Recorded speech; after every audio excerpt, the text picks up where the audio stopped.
we had the passing away of former GAA President Pat Fanning.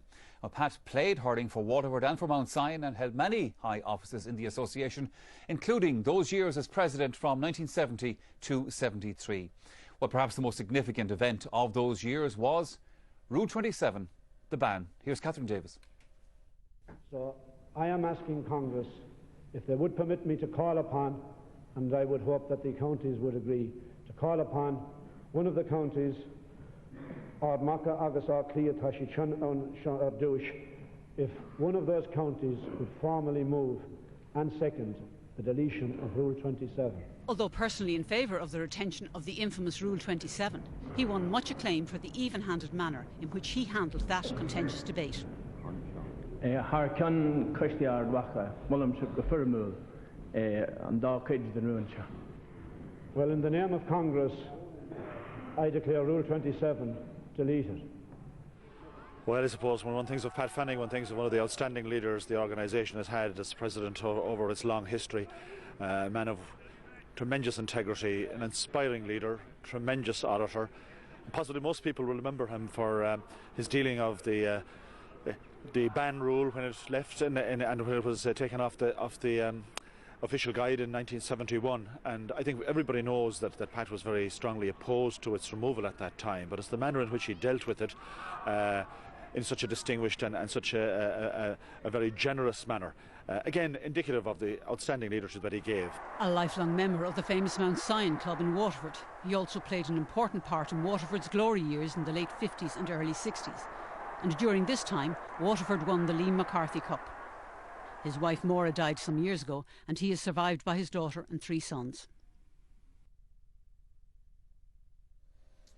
Agus óan chum lúcla scail in Nigel seachtú héan, dhéann sé lámh seáil má strúil cheis chun spódach ag an am, an cosc chluichí gálda. Today let there be no sounding of trumpets as a rule disappears.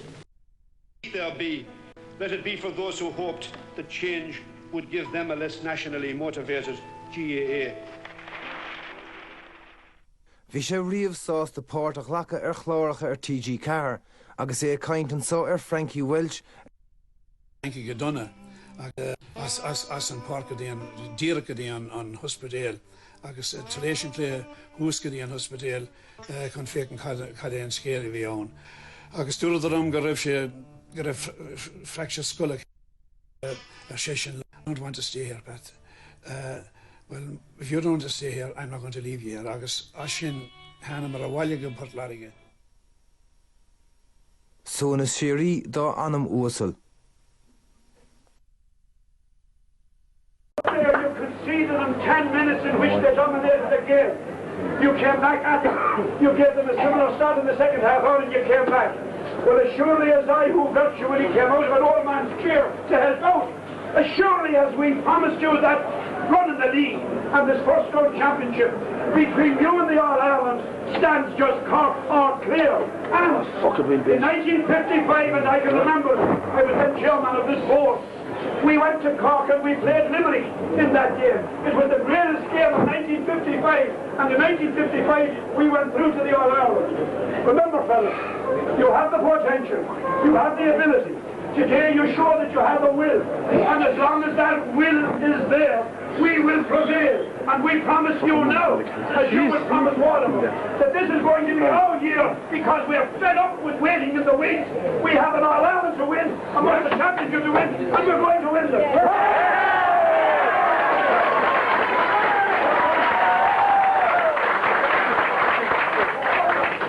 For the start, and that's all it was. It was just a